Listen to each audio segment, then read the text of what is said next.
Kadang dia merasa dirinya pintar, kadang-kadang merasa dirinya pandai. Makanya kegagalan orang di dalam berthariqah, dia membenturkan ilmu pengetahuannya dengan gurunya, dengan mursyidnya. Ini salah satu su'ul adab.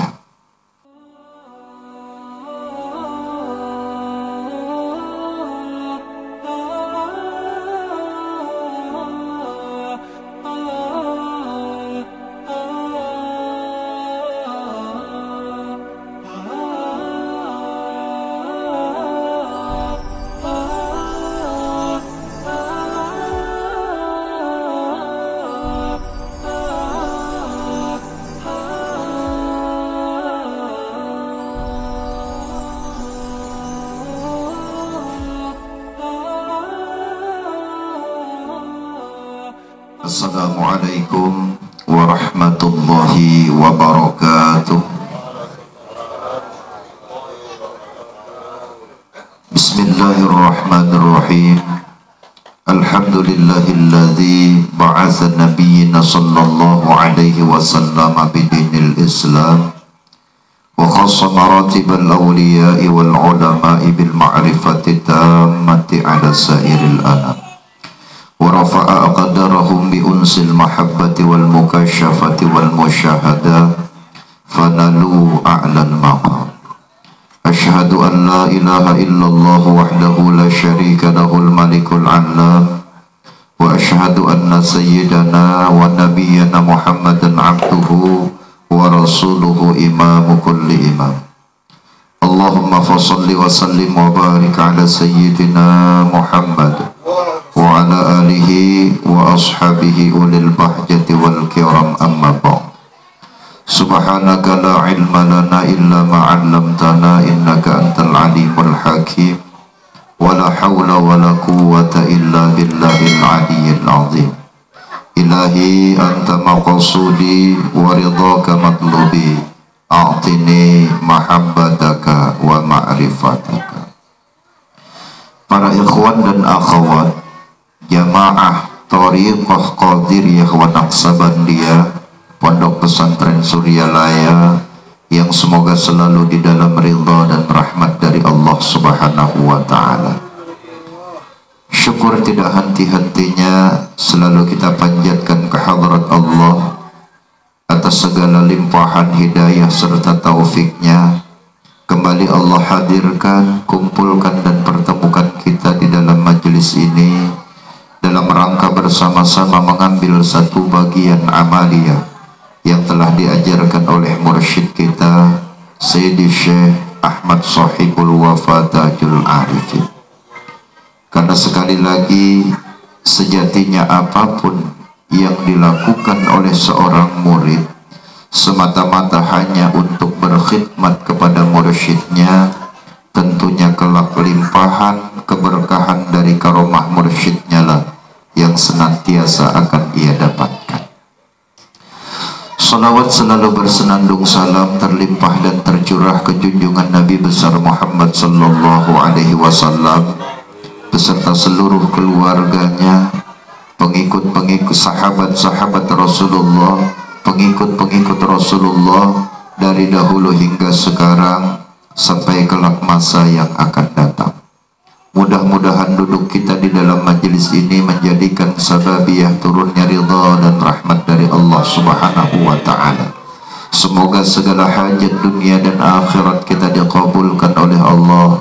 Yang sakit di antara kita, orang tua kita, keluarga kita, saudara kita, handai taulan dan famili, Allah sembuhkan dari semua penyakitnya, baik penyakit lahir, penyakit batin. Yang ada hutang piutang dilunaskan oleh Allah dari semua hutang piutangnya dan diberikan rezeki yang dia tidak pernah menduga-duganya. Amin Allahumma amin. Baiklah para ikhwan dan akhwat yang dirahmati Allah, kita lanjutkan kajian kitab kita di dalam kitab Futuhul Arifin. Qala al-musannif rahimahullahu ta'ala wa nafa'ana bi'ulumihi fid daraini amin. Min jahlil muridi ayyusi al-adaba fatu'akharul uqubatu anhu fayaqulu law kana hadha su'a adabin laqata'al imdada wa awjabal ib'ada faqad yaqta'ul madadu anhu min haitsu la yash'uru walau lam yakun illa man al-mazidi wa qad yuqamu maqamul bu'di wa huwa la yadri wa lam yakun illa ayyukhalliyaka wa ma turid.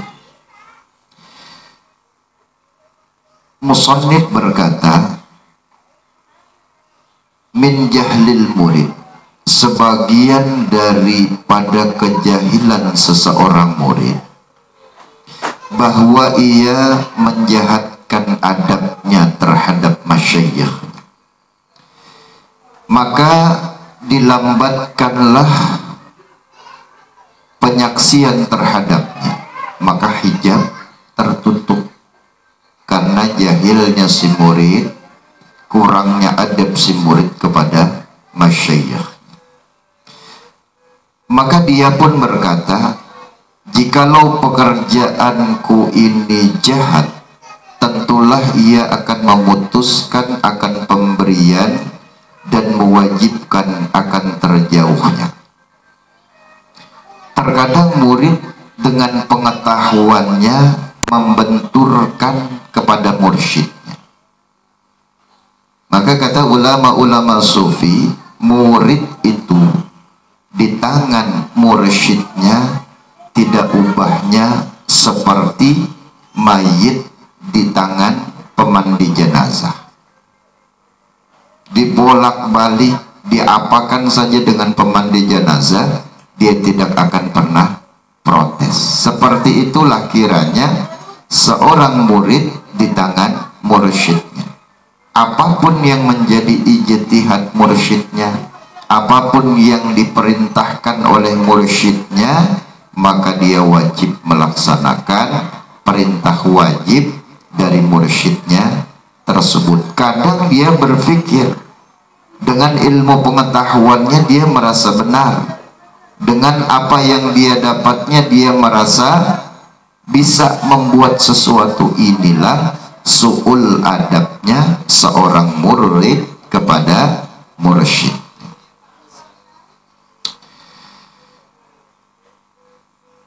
Maka nanti pemberian itu, kata musannif, akan putus daripadanya ketika dia tidak sadar.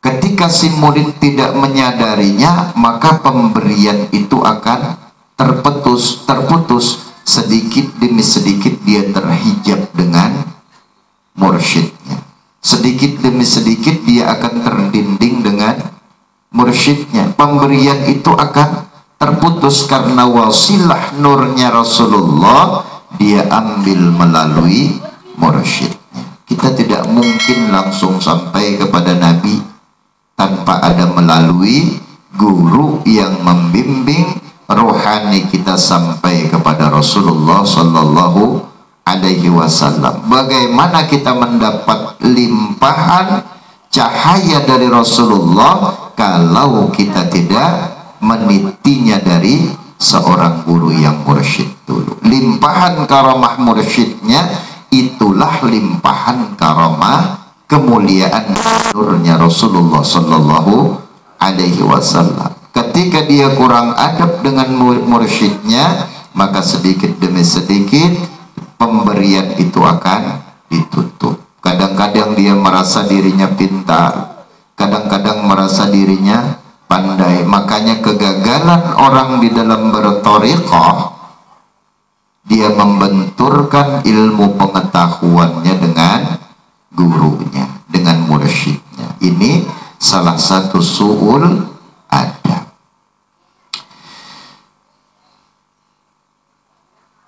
Kalau dia dapat sadar nikmat yang tidak bertambah itu menunjukkan putusnya pemberian. Nikmat yang tidak bertambah itu kegelisahan hati. Sudah rancak berzikir, sehari 1000 berzikir, tapi hati kadang merasa tenang. Yang harus diperhatikan bisa jadi dia su'ul adab kepada mursyidnya, kepada gurunya. banyak sudah berzikir, khataman hari-hari, tapi kenapa hati tidak bisa menjadi tenang? Bisa jadi dia su'ul adab kepada mursyidnya. Nikmat yang tidak bertambah itu menunjukkan putus pemberian, dan terkadang dinampakkan ia di tempat yang jauh, sedang ia tidak mengetahui. Jika ia dapat mengetahui bahwa ia dibiarkannya, dia mengikuti hawa nafsunya itu. Nah, lalu salah satu daripada orang-orang tersebut yang ditutup dari limpahan karamah mursyidnya itu, ia dibiarkan mengikuti keinginan dan hawa nafsunya. Dikiranya itu baik, dikiranya apa yang dilakukannya bagus-bagus saja, padahal ini dibiarkan untuk dia terus mengikuti hawa nafsunya dan terjerumus ke arah sana. Tanda-tanda orang tersebut, keran rahmat dari, keran kasih sayang dari mursyidnya, keran limpahan keberkahan dari mursyidnya itu sudah mulai ditutup. Ini yang sangat membahayakan. Hatinya bukan bertambah lembut, tapi hatinya bertambah keras. Cukuplah menandakan atas putusnya pemberian. Di dalam kitab Tuhfatur Raghibin telah disebutkan yang paling utama sekali di dalam ilmu tasawuf itu ialah membicarakan tentang adab. Pembicaraan tentang adab, lalu pengamalannya. Bukan hanya cerita tentang adab, tapi tanpa ada amaliyah atau pengamalannya, ini hampa. Kalau cerita aja tanpa ada bukti, maka itu sia-sia. Makanya di dalam kitab Tuhfatur Raghibin itu paling utama sekali di dalam ilmu tasawuf itu ialah membicarakan tentang adab.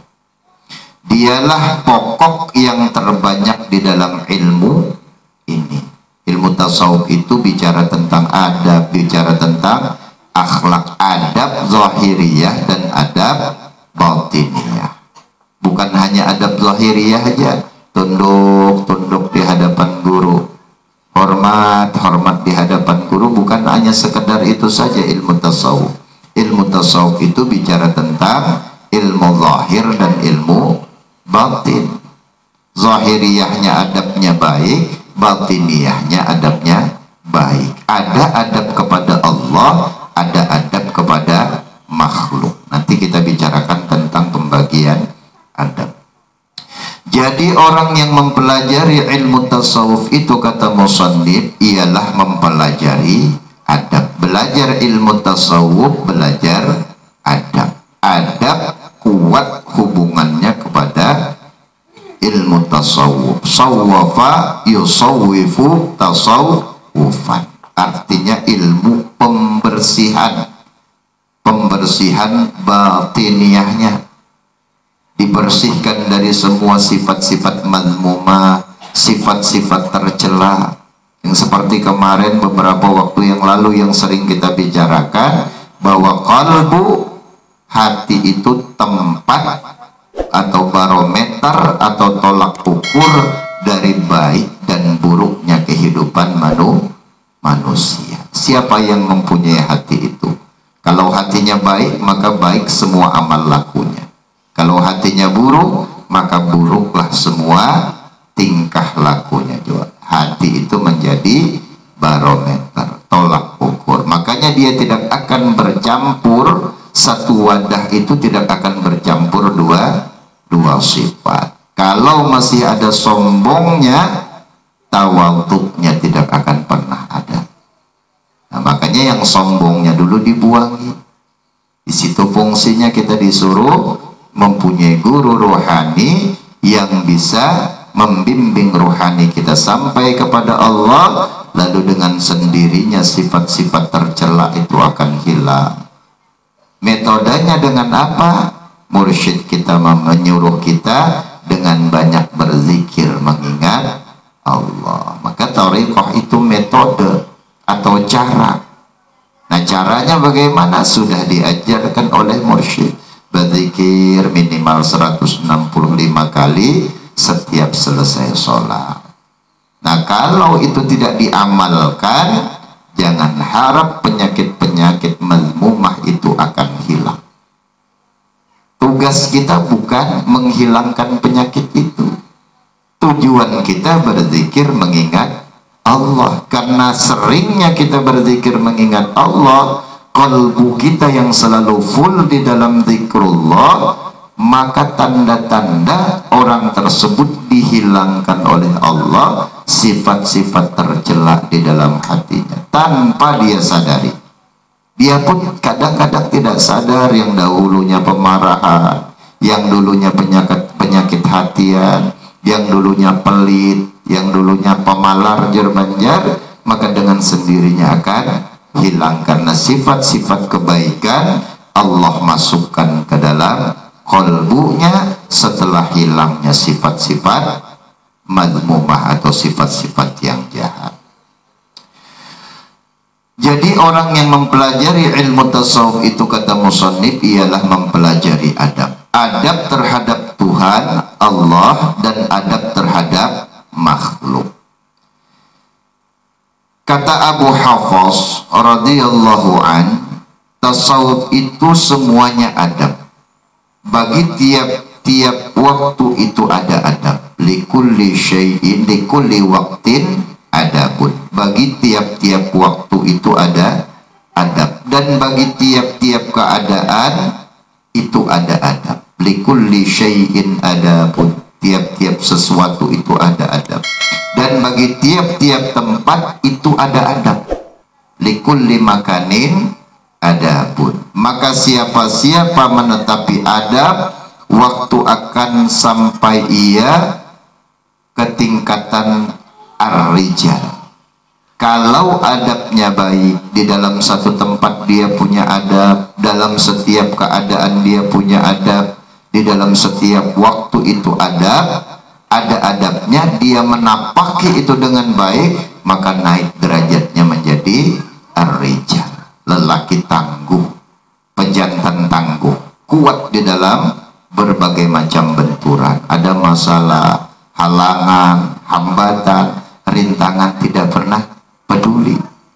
Kenapa? Karena dia mengerti adabnya, mengerti cara membuanginya, mengerti cara menghilangkannya. Nah, ini orang-orang yang sudah belajar dengan adab, makanya dia menjadi ar-rijal.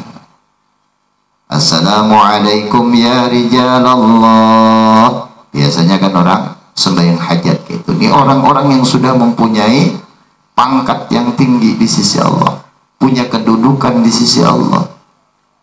Kalau dikategorikan ar-rijal, laki-laki itu sudah remaja, sudah bisa membedakan yang ini hak, yang ini batil, yang ini baik, yang ini tidak baik. Makanya gelarnya ar-rijal. Dan siapa-siapa menghilangkan adab, jauhlah ia daripada sampai kepada Allah Subhanahu wa ta'ala. Yang mengira bahwa dirinya telah hampir kepada yang ditujunya, dan amalnya ditolak daripada sekira-kira ia menyangka bahwa amalnya diterima. Perasaan amal itu diterima, padahal Allah menolak. Karena apa? Karena amaliyahnya bercampur riya, amaliyahnya bercampur ujub, amaliyahnya bercampur sifat-sifat sum'ah. Secara batiniyah amalnya ditolak, walaupun pada zahirnya kelihatannya benar, zahirnya benar amalnya, syarat dan rukunnya benar, tetapi hakikiyahnya, hakikatnya ditolak. Syarat sembahyang benar sudah, mulai takbir sampai salamnya sudah benar, rukun 13-nya sempurna, mulai mengangkat takbir ada qasad, ada ta'arad, ada ta'yinnya benar, tetapi qalbunya rusak, hatinya rusak, dipenuhi dengan sifat-sifat mazmumah, maka batal semua amal ibadahnya. Yang dia menyangka itu diterima, padahal Allah tolak amal ibadahnya tersebut.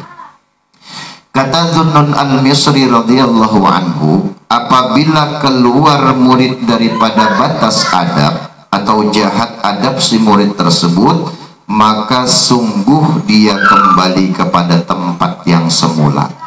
Kalau murid itu, kata Zunnun al-Misri, adabnya jahat, tidak mempunyai adab, meninggalkan adab, maka sungguh ia kembali kepada tempat semula. Di mana dia mulai diambil dari comberan dia diambil, dari tempat yang hina dia diambil, kemudian didudukkan mursyidnya di satu makam tertentu, tapi dia jahat adab kepada gurunya, maka dia kembali lagi kepada tempat yang hina tersebut, kembali lagi kepada tempat yang kotor tersebut, kembali lagi ke comberan di mana asal dia diambil. Ini yang sangat membahayakan. Kalau mursyid itu sudah berpaling, mursyid itu sudah kadang memperdulikan lagi, ini yang sangat membahayakan. Cari kita guru seluruh bumi ini, keliling bumi kita mencari guru, maka tidak akan pernah mendapatkan ketenangan hati kita. Bongkar pasang data, cari pulang guru di sini, merasa sudah tenang, cari lagi guru ke sini. Seorang mursyid yang kamil mukamil aja membimbingnya, dia tidak mau dibimbing, apalagi hanya guru zahiriyah. Guru yang kamil mukamil aja membimbing, dia tidak mau dibimbing. Kenapa? Karena dibenturkan pengetahuannya kepada mursyid tersebut. Inilah kurang adabnya seorang murid. Ini yang sangat membahayakan. Arti adab ialah membersihkan diri zahir dan batin daripada sifat-sifat kerusakan dan sifat-sifat kecelaan seperti loba, tama, hubbud dunia dan lain sebagainya. Kemudian digantikan dengan sifat-sifat kepujian dan kebaikan yang dinamakan taat batin. Nah, taat batin ini adalah sifat-sifat kebaikan yang Allah tanamkan setelah hilangnya sifat-sifat kejahatan di dalam kalbu seseorang hamba tersebut. Tadi telah dikatakan bahwa adab itu ada dua bagi, adab terhadap Tuhan dan adab terhadap makhluk. Ada dua bagian, adab kepada Allah dan adab kepada makhluk. Jadi intinya sebagai murid itu sami'na wa ata'na kepada masyayikhnya, pada gurunya. Amalkan sebaik-baiknya apa yang diperintahkan oleh gurunya, insya Allah dia akan mencapai derajat yang tinggi di sisi Allah. Itu dari mana? Dari berkah limpahan karomah gurunya. Gurunya pun mendapat berkah limpahan karomah dari gurunya sampai kepada limpahan nurnya Rasulullah Sallallahu Alaihi Wasallam. Ini tangga ini pun adab. Kita tidak bisa sampai ke Rasulullah tanpa adanya seorang masyayikh, seorang guru yang membimbing. Kalau kita sampai langsung kepada Rasulullah, ini namanya su'ul adab. Berarti orang itu tidak mempunyai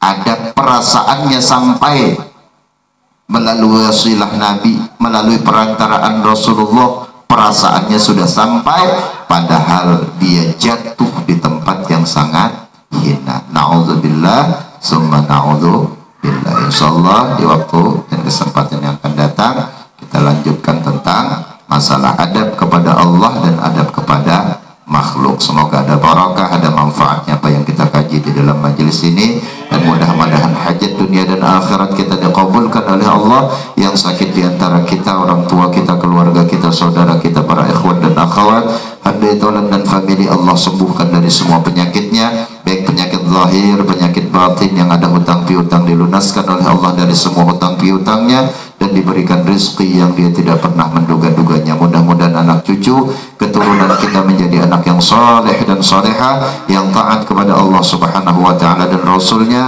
berbakti kepada kedua orang tuanya, dan berguna kelak bagi nusa bangsa dan agamanya.